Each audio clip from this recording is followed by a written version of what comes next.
오늘 주신 하나님 말씀을 우리 함께 나누도록 하겠습니다.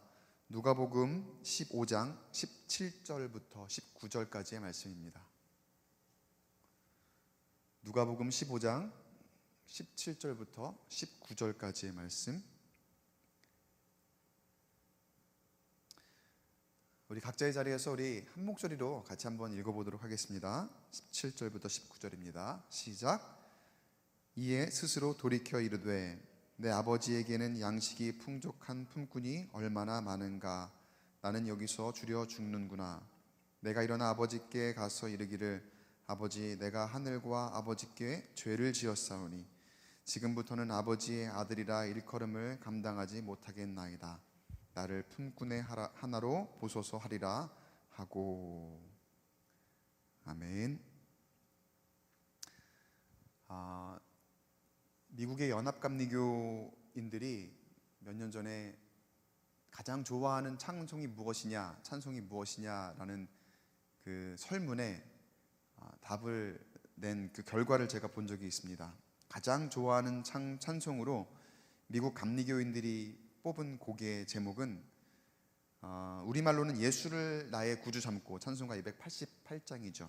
Blessed Assurance, 예수를 나의 구주 삼고라는 제목의 그 찬송이었습니다.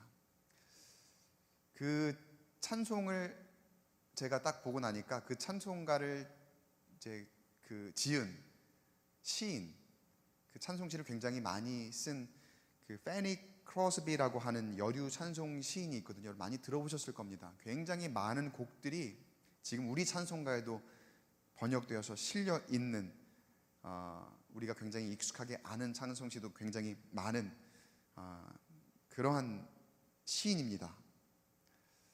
근데 8,000개가 넘는 찬송시를 썼을 정도로 굉장히 유명한 그런 분이신데, 이 유명한 찬송 작가 이 페니 크로스비에게도 우리가 무시하지 못할 만한 굉장히 어려운 것들을 하나 가지고 있습니다.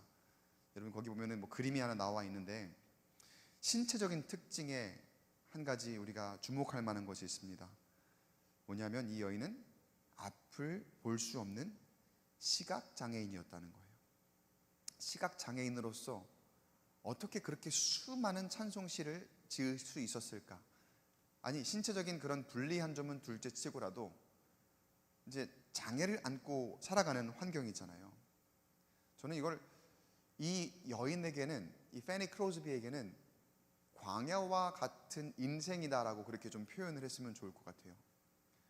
정말 얼마나 실제로도 앞이 보이지 않고 얼마나 막막한 그런 인생이었을까.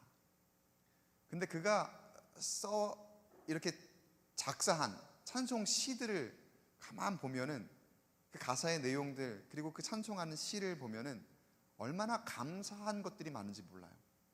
얼마나 하나님 앞에 감사하고 하나님을 찬양하는 그 마음의 진심이 느껴지는지. 그가 그러한 불리한 환경 가운데서도 어떻게 그렇게 많은 찬양을 하나님 앞에 올려드릴 수 있었을까? 그런가 하면 그가 단순히 자기의 부를 위해서, 자기의 명예를 위해서 그 찬송시를 지은 것도 아닙니다.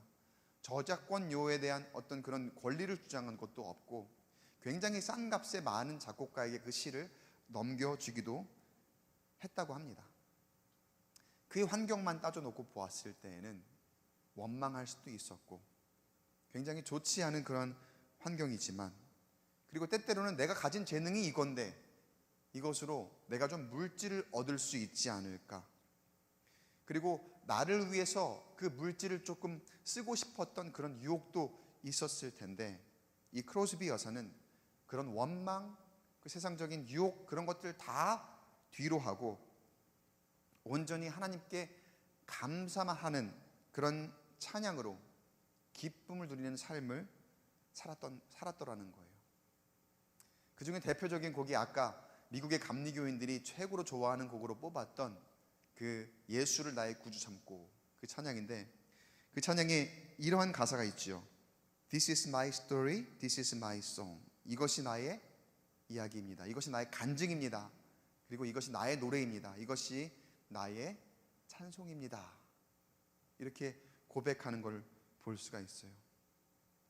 홀로 광야에 떨어져 살아가는 것만 같은 그러한 인생, 참 어려운 그런 모습이지만 크로스비 여사는 이것도 하나님이 주신 축복입니다. 내가 이렇게 살아감이 감사할 것뿐입니다. 이렇게 고백을 합니다. 두려웠겠지만, 또 아팠겠지만, 어려웠겠지만, 그 광야 같은 인생에서 그 두려움이 변하여서 찬송이 되는 그런 축복을 누리고 살아요. 저와 여러분의 삶은 어떻습니까? 광야와 같은 삶을 살아가고 있습니까? 특히 지금 이 무더위에 또 코로나가 겹쳐 있는 이 시대에 코로나 때문에 안 되는 일 너무나 많고 또 내 뜻대로 되지 않는 그런 환경 가운데에 처해 있는 우리의 모습, 우리의 삶, 두려울 것, 원망할 만한 것이 얼마나 많이 있습니까? 그러나 그 두려움이 변하여 찬송이 되는 그런 삶, 이 페니 크로스비 여사와 같은 그런 삶이 저와 여러분의 삶이 되기를 주의 이름으로 간절히 축원합니다. 우리가 광야와 같은 삶을 살아가도 거기에는 반드시 회복으로 가는 길이 있습니다. 어떻게 그 회복으로 가는 길이 우리가 볼 수 있는 길일까? 여러분, 광야가 절대로 영원하진 않습니다. 언젠가 끝이 있습니다. 언젠가 코로나의 끝이 있을 것처럼 언제나 우리가 함께 예배하지 못하는, 모여서 예배하지 못하는 이런 환경에 끝이 있는 것처럼 광야가 그저 보기만 하면은 그냥 고난의 연속인 것만 같고 그런 것 같지만 여러분, 그 안에서 진정한 회복이 일어난다는 것을 기억하시며 지금 이때를 저와 잘 이겨낼 수 있는 여러분이 되시기를 간절히 축복합니다. 자, 이 광야를 살아가는 우리에게 회복으로 가는 길에 해야 할 일이 있습니다. 오늘 본문 말씀 누가복음 15장에 돌아온 탕자 이야기를 통해서 광야에서의 회복을 위해서 우리가 해야 할 일이 무엇일까를 한번 알아보기를 원합니다. 이야기 내용을 잠깐 조금 축약해서 말씀을 드릴게요. 다 아시는 이야기지만 어떤 사람에게 두 아들이 있습니다. 그 중에 둘째가 아버지에게 재산을 미리 땡겨달라고 한 것이 사건의 발단이죠. 그 아들이 아버지에게 이렇게 요구를 합니다. 어차피 나에게 나중에 돌아올 것 아닙니까? 그러니까 나에게 주어질 분량이 있을 테니까 그만큼 나에게 미리 주십시오. 이렇게 요구하는 거죠. 사실 이 둘째 아들의 요구는 무례하기 짝이 없다 못해 굉장히 폐륜적인 행동이기까지 합니다. 당시의 관습에 대해서 기록한 자료를 참고를 해보니까 아버지의 재산은 자식에게 돌아가신 다음에야 물려줄 수 있는 거예요. 몇 가지 예외상이 있습니다. 아버지의 재산을 살아있는 동안에 주는 경우는 자식이 결혼을 한다거나 굉장히 특수한 경우로 한정이 되어 있어요. 그리고 지금 같은 행동, 둘째 아들 같은 행동, 폐륜적인 행동을 막기 위해서 가장인 이 아버지의 삶과 재산을 보호하기 위해서 자식들에게 살아있는 동안에는 절대로 재산을 나눠주지 않을 것을 권면하는 그런 문서도 고대 문서 가운데, 자료 가운데 우리가 찾아볼 수가 있습니다. 그만큼 지금 살아있는 동안에, 아버지가 살아있는 동안에 재산을 달라고 하는 건 이건 말이 안 되는 이야기라는 거죠. 근데 지금 이 아들이 결혼을 한다거나 뭐 어떤 특수한 상황도 아닙니다. 다짜고짜 내 것 달라고 요구를 하는 거예요. 어떻게 보면은 나는 이제 아버지랑 연을 끊겠습니다. 나는 이제 아버지랑 남남입니다. 내 그 재산만 주십시오. 나는 이제 자식 안 할 겁니다. 내 재산만 가지고 떠나겠습니다. 가족의 연을 끊자고 하는 거나 마찬가지라는 거죠. 또 한편으로 보면은 이 아들은 이 아버지를 재산을 달라고 하는 건 아버지는 나에겐 더 이상 내 아버지가 아니고 죽은 사람 취급하는 거나 마찬가지라는 거죠. 재산은 죽은 다음에야 사실은 줄 수 있는 거니까 죽은 사람 취급하는 거나 마찬가지의 행동을 하고 있는 거예요. 굉장히 무례하죠. 아들로서는 사실 생각도 해서는 안 되는 그런 행동을 지금 행하고 있는 거예요. 자, 그런데 이런 무례한 행동, 패륜적인 행동 앞에서 이 아버지가 어떻게 했습니까? 12절을 보니까 아버지가 그 살림을 각각 나누어 주었다. 아버지가 그 살림을 각각 나누어 주었다. 이렇게 성경에 표현을 합니다.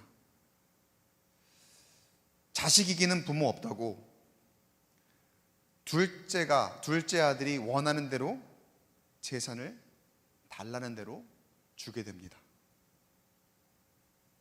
우리가 하나님께 보이는 모습과 하나님께서 우리에게 주시는 모양도 마찬가지예요. 우리는 어쩌면 둘째 아들 같은지 몰라요. 이 이야기 나오는 둘째 아들 같은지 몰라요. 우리 생각만 합니다. 하나님께서는 우리 앞에 아버지의 마음으로 나중에 나에게 이 분깃이 있는 것을 잘 가지고 계시고 나에게 이제 줄 것을 그렇게 미리 예비하시고 수많은 것들을 계획해 놓고 계시는데, 그래서 우리는 인내하고 또 말씀대로 순종하고 그 인도하신 대로 따라가기만 한다면은 때때로 공급하시고 또 채워주시고 복을 내려주실 텐데, 우리의 마음은 어떻습니까? 지금 내 생각만 하는 거예요. 급해요. 지금 이게 내 눈앞에서 펼쳐져야 되고 지금 내 눈앞에서 이게 이루어져야 된다는 그러한 마음만 가지고 하나님 앞에 늘 요구하고 또 내 생각대로 구하는 그런 우리의 모습이지 않습니까? 하나님께 떼쓰죠. 지금 당장 들어주지 않으면 토라지지요. 내 뜻대로 되지 않으면 불평, 불만으로 가득 찰 때가 얼마나 많습니까? 그래서 내 성에 차지 않으면 삐뚤어지고, 그래서 나쁜 자녀가 되기도 하고 온갖 생떼를 치다가 또 어떤 때는 내 조건에 맞으면은 다시 온순하고 착한 자녀가 되기도 하는 변덕스러운 우리의 모습이지는 않았습니까? 사랑하는 성도 여러분, 바라기는 인내하시기 바랍니다. 순종하시기 바랍니다. 우리의 모든 것을 계획하시고 또 우리의 모든 것을 알고 계시는 그분 앞에 순종하시며 인내하실 때에 우리 하나님 아버지께서 우리에게 알맞게 가장 좋은 것으로 가장 적합한 때에 공급하시고 때를 따라 채우시는 그 은혜를 우리에게 베풀어 주실 줄로 믿습니다. 근데 늘 우리의 욕심이 문제죠. 사람의 욕심이 문제죠. 사람의 욕심으로 가득 차면 실수를 하게 되어 있습니다. 욕심이 잉태한 즉 죄를 낳고 죄가 장성한 즉 사망을 낳느니라. 야고보서 1장 15절에 이런 말씀이 있죠. 오늘 성경에 등장하는 이 둘째 아들도 결국은 자기 욕심 때문에 큰 죄를 저지르는 거잖아요. 자, 이제 말씀에서 둘째 아들이 자신의 요구가 관철되니까 재산을 나누어 주었다고 했잖아요. 그러니까 자신이 원하는 것을 얻게 되니까 그 다음에 향하는 곳이 어디일까요? 어디에서 무엇을 합니까? 성경 말씀을 보면은요, 13절을 보겠습니다. 13절에 보니까 둘째 아들이 재물을 다 모아가지고 먼 나라에 가 거기에서 허랑방탕하여 그 재산을 낭비하더니, 먼 나라로 먼저 갔다고 합니다. 이방 나라로 간 겁니다. 이방 나라로. 이방 나라에 대한 동경이 있었던 걸까요? 이방 나라 하면 이방 나라는 화려함의 상징입니다. 쾌락의 상징입니다. 그 화려함과 쾌락이 부러웠던 것은 아닐까? 세상의 방식대로 살아가는 저 이방인들의 모습이 그 둘째 아들의 눈에는 좋아 보였던 것일까요? 그 재물을 얻는 대로, 아버지에게서 자신의 몫을 얻는 대로 먼 이방 나라로 갔다고 합니다. 그리고 거기에 가서, 이게 중요합니다 여러분, 허랑방탕했다라고 하는데, 이 허랑방탕했다라고 하는 단어는 헬라어로 아소토스라고 읽습니다. 아소토스. 이 아소토스 단어를 사용한 성경을 다른 곳에서 한번 제가 어떤 표현으로 사용했는지 찾아보니까 에베소서 5장 18절에는 술에 취한 것을 허랑방탕한 것이라고 표현을 합니다. 그리고 디도서 1장 6절을 보니까 반항하고 반역하는 것, 그것을 가져다가 허랑방탕이다 이렇게 표현을 했고요. 하나만 더 볼게요. 베드로전서 4장 4절에는 이방인의 모든 악한 행동, 이것도 이 반역과도 일맥상통하는 그런 모습이에요. 허랑방탕이 이러한 모습이라고 종합해서 표현을 합니다. 그러니까 허랑방탕했다는 이 모습은요, 단순히 내 물질을 낭비하는 그런 단편적인 표현이 아니라, 허랑방탕한 표현은 이 신약 성경에서 어떻게 많이 쓰이느냐, 하나님 말씀에 반항하는 것, 하나님을 거역하는 것, 이렇게 쓰이더라는 거예요. 이 둘째 아들이 이방 나라로 가서 자신이 가진 재물을 다 허랑방탕하며 써버렸다고 합니다. 그런데 여러분, 이 허랑방탕의 진정한 의미를 우리가 신약성경 다른 곳에서 보고 나니까, 그럼 이 허랑방탕이 이 둘째 아들만의 이야기입니까? 이 허랑방탕이 나와는 전혀 상관없는 다른 사람의 이야기일까요? 그렇지 않습니다. 우리의 삶 속에 이 둘째 아들과 같은 허랑방탕이 얼마나 많이 있는지 몰라요. 허랑방탕이 다른 게 아니에요. 내가 하나님의 뜻보다 나의 뜻에 중심을 두고 살아가면 그게 허랑방탕의 시작이 되는 거예요. 내가 내 중심으로 살아가는 것이 다름 아닌 허랑방탕의 시작이더라는 거예요. 우리는 나의 뜻대로 뭐가 이루어지면은 그게 내 공로인 것처럼, 내가 한 것처럼, 내가 잘해서 그런 게 된 것처럼 아주 착각을 심하게 합니다. 그리고 거기서부터 실수하는 거죠. 그때부터 하나님을 멀리하죠. 그리고 세상에 빠져 허우적거립니다. 무언가를 이루니까 내가 무언가를 잘한다고 생각하고 그렇게 하나님의 은혜를 다 까먹고 돈을 좋아하기 시작합니다. 방탕한 것을 좋아하기 시작합니다. 세상이 중요하게 여기는 가치 뭐가 있습니까? 명예가 있고 권력이 있고 화려한 것이 있고 쾌락이 있고 여러 가지 그런 것들을 우리가 쫓아가기 시작하더라는 거예요. 그런데 그런 유혹이, 세상의 유혹이라는 것이, 그 허랑방탕이라는 것이 우리가 지금 듣기에는 어감이 굉장히 안 좋아서 나는 상관없는 것 같지만, 그 허랑방탕이라는 것이 그 유혹에 한번 빠져들면 헤어나오기가 참 힘든 거예요. 그렇게 우리가 허랑방탕 가운데에 빠져 있더라는 거죠. 내가 잘 못하고 있는 거에 대한 인식도 전혀 없습니다. 그렇게 그 늪에 빠져 있게 됩니다. 결국에는 강한 충격을 받고 나서야 그 악순환에서 빠져나오게 되는 경우가 많이 있어요. 그 강한 충격이 무엇이냐? 바로 광야라고 할 수 있을 거예요. 어쩌면 이 시대에 우리가 코로나라는 이 환경을 만나는 것도, 이 광야 같은 삶을 우리가 직면하게 된 이유도 어쩌면 우리 삶 가운데에 지금 하나님을 배신하고 하나님을 멀리 떠나 있으며 우리가 허랑방탕함 가운데 있지는 않았을까? 한번 우리가 돌이켜봐야 되는 시점입니다.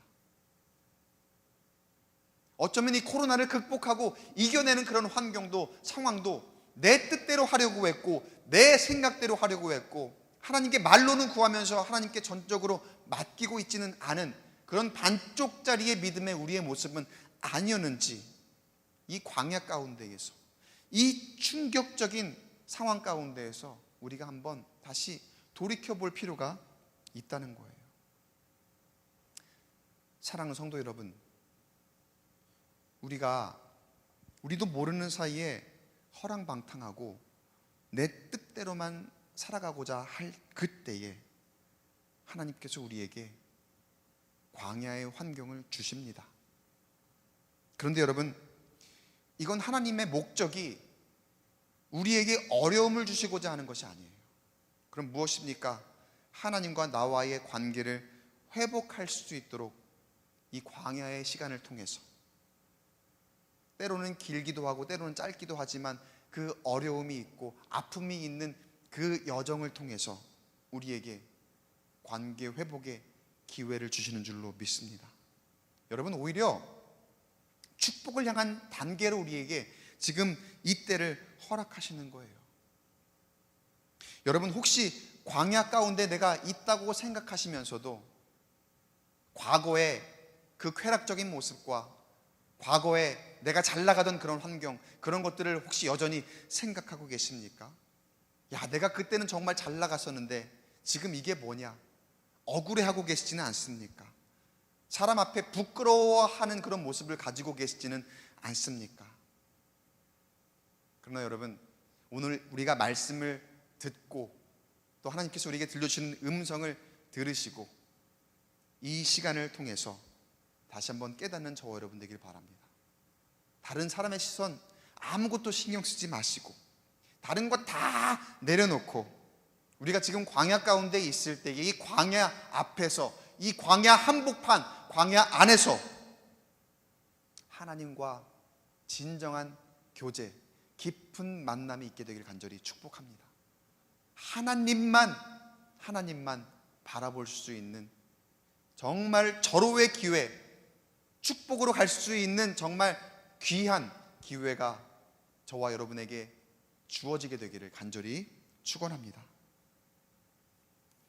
이 둘째 아들도 그렇게 허랑방탕한 생활을 하다가 그 이방 나라의 흉년이 들자 그때서야 그런 허랑방탕한 생활에 브레이크가 걸려요. 주님께서도 그 아들의 허랑방탕한 생활을 막으시는 거죠. 그리고 이 둘째 아들로 하여금 이제는 광야 한가운데 서 있는 것과 같은 그런 환경을 만드십니다.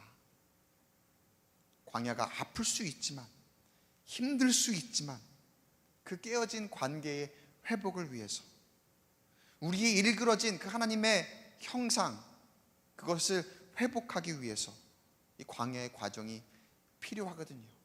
이 둘째 아들에게 필요하고 우리에게 필요하거든요.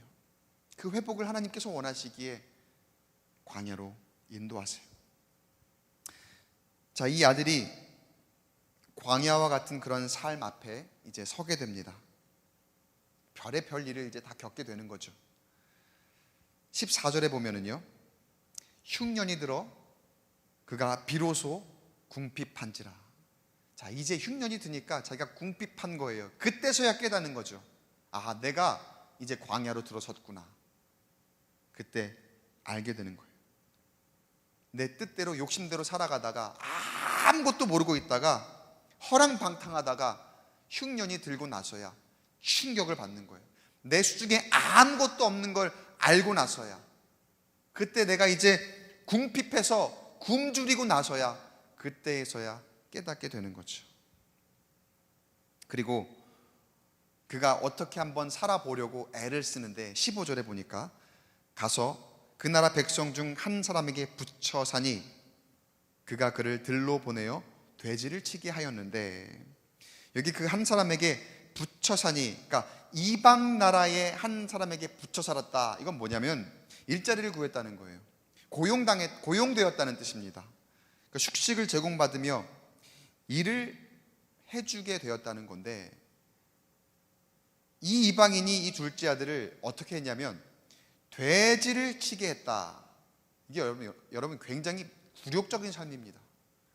일단은 이방인의 집에 붙여 살았다는 것부터, 그리고 그 이방인이 이 둘째 아들로 하여금 돼지를 치는 일을 시켰다.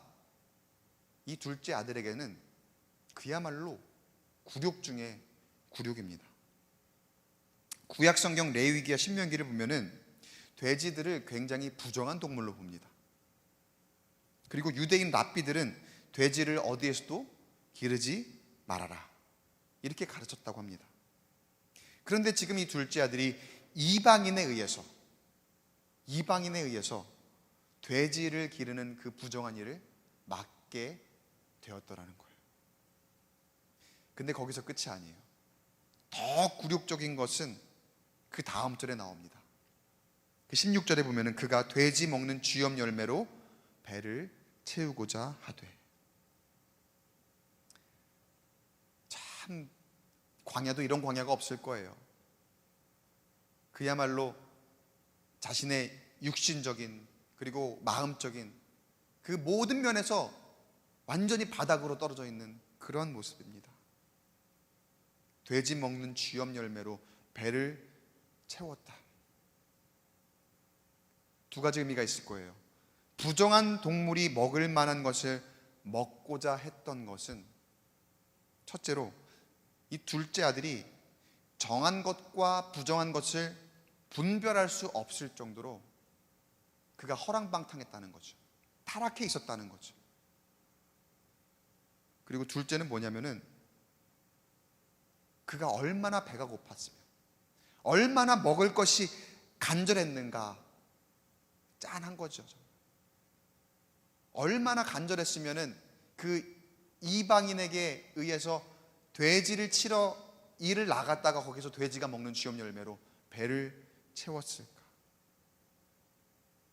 이 둘째 아들이 자신의 욕심을 채우기 위해서 그 저지른 허랑방탕, 아소토스 그 행동의 대가가 이렇게 광야와 같은 삶 가운데에서 굴욕적인 모습을 보이게 된 거예요. 너무나도 치욕적인 그런 모습. 결국은 이 아들이 아버지께로 돌아가야겠다라는 결심을 합니다. 그런데 여러분, 결심을 했다가 하니까 이게 굉장히 쉽게 들릴 수도 있을 거예요. 그래, 결단하고 아버지께로 돌아가면 되잖아. 거기 가면 뭔가 많이 있을 거 아니야. 왜 거기서 그 고생을 하고 있어? 이렇게 생각할 수 있을 거예요. 그런데 사실 여러분, 그렇게 결심을 했다 한마디로 말할 수 있지만 이 결심이 말처럼 그렇게 쉬운 건 아닙니다. 엄청난 결단일 수도 있습니다. 왜냐? 굉장히 자존심 상하는 일일 수 있거든요. 내가 그렇게 큰 소리를 치고 나왔는데, 내가 다시는 안 볼 것처럼 하고 그렇게 나왔는데 무슨 낯으로 거기를 다시 기어 들어갑니까? 어떻게 내가 그 큰 소리 친 것을 뒤로 하고 아무 일 없는 것처럼 뒤로 들어갈 수 있다는 겁니까?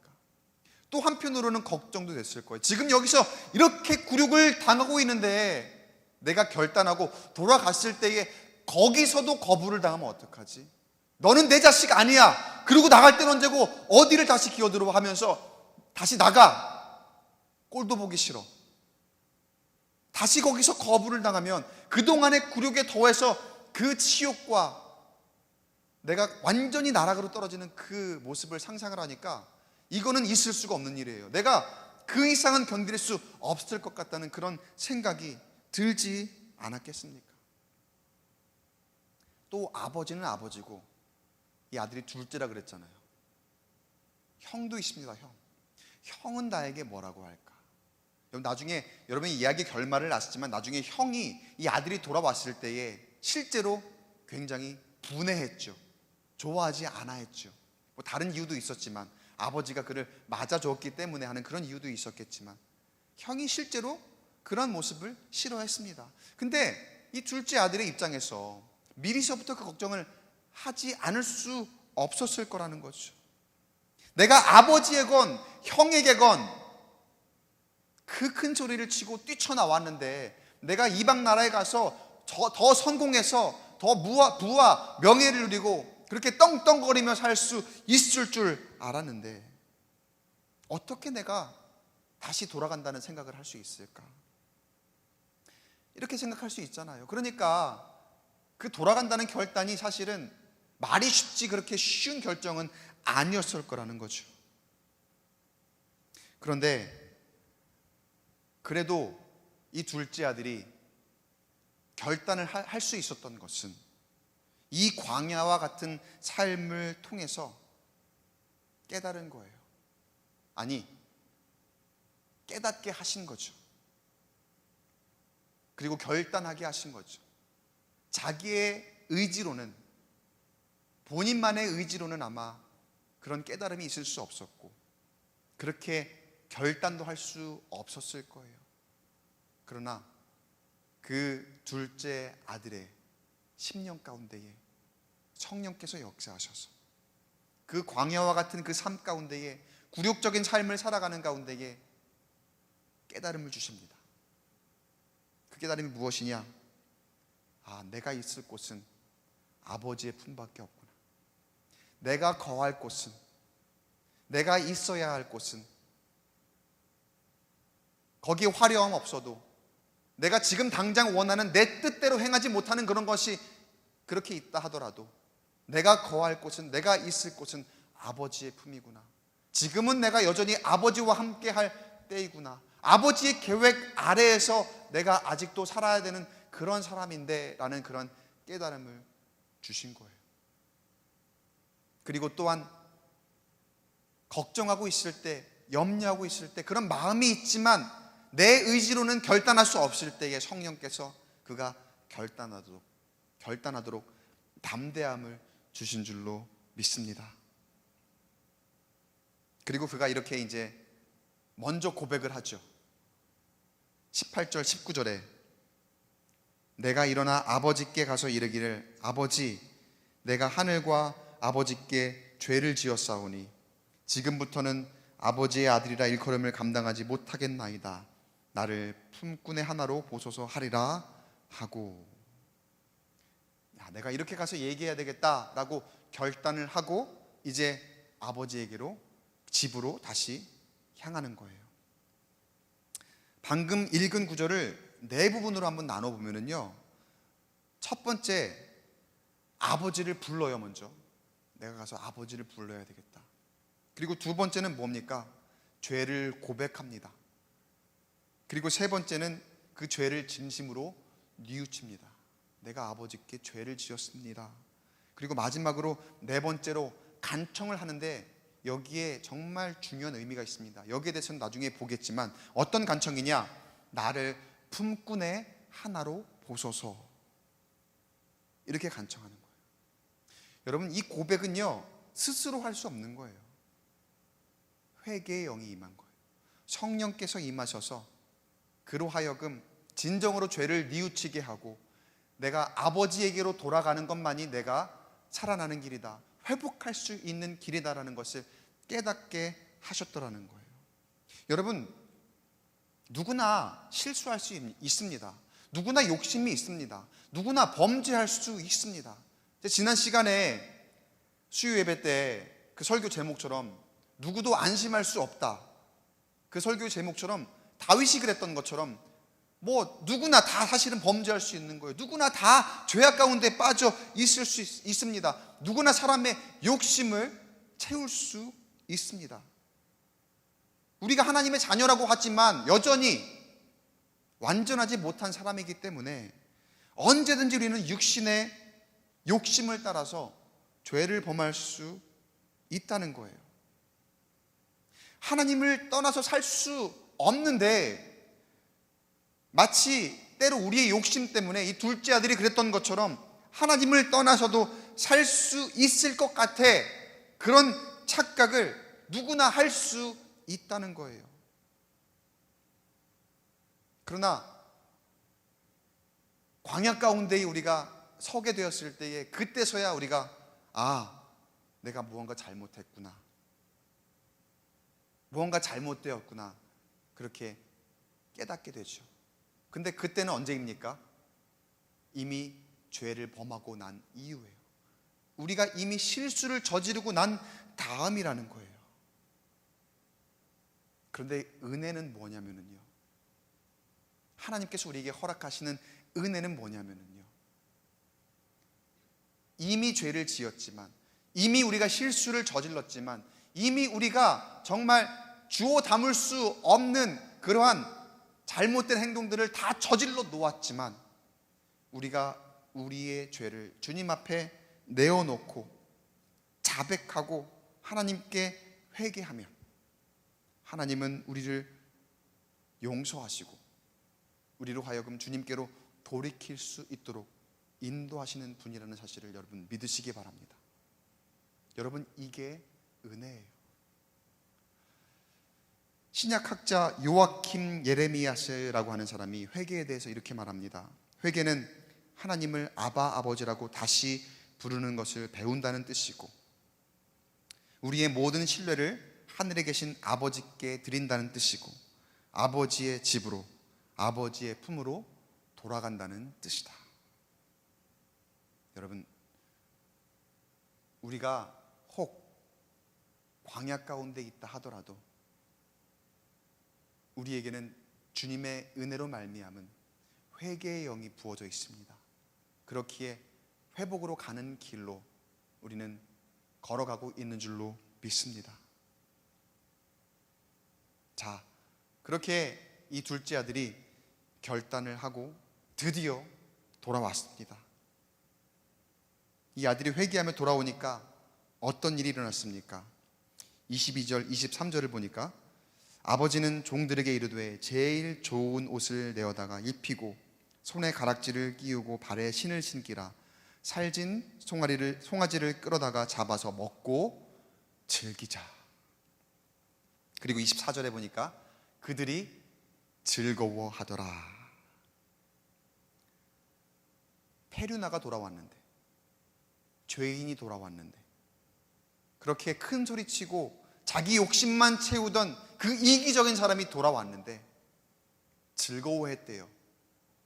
살진 송아지를 잡으며 손에 가락지를 끼우고 제일 좋은 옷을 내어다 입히고 발에 신을 신기며 모두 다 함께 즐거워했대요.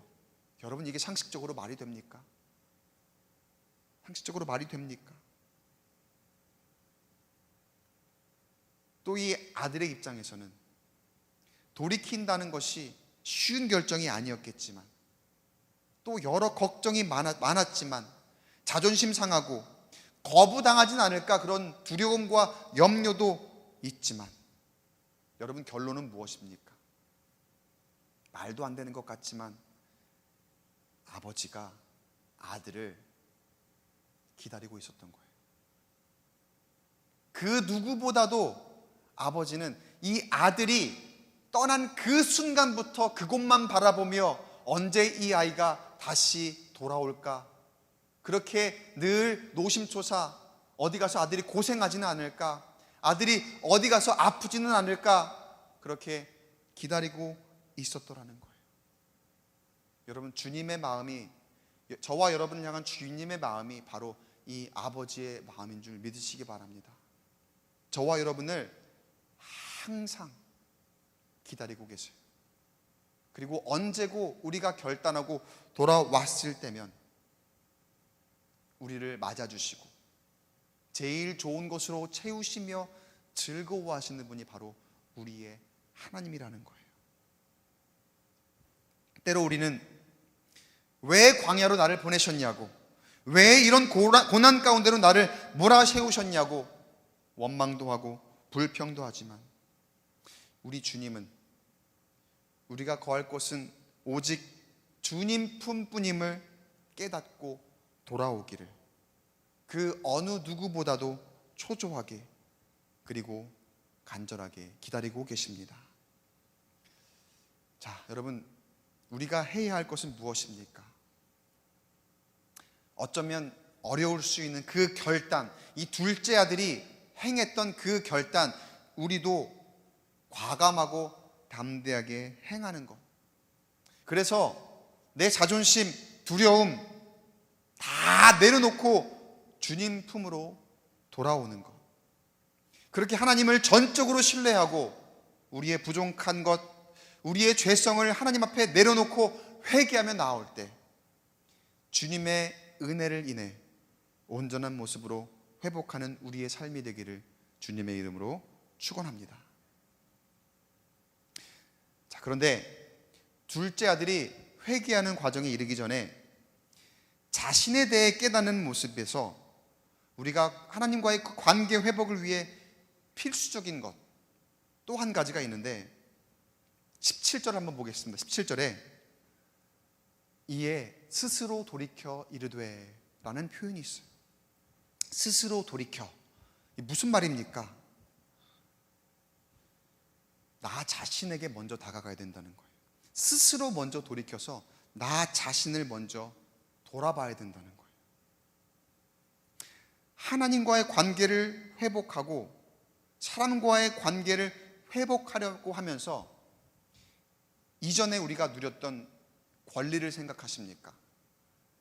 이전에 우리가 누렸던 어떤 특별한 것, 풍족한 것, 그런 것들을 함께 찾으려고 하십니까?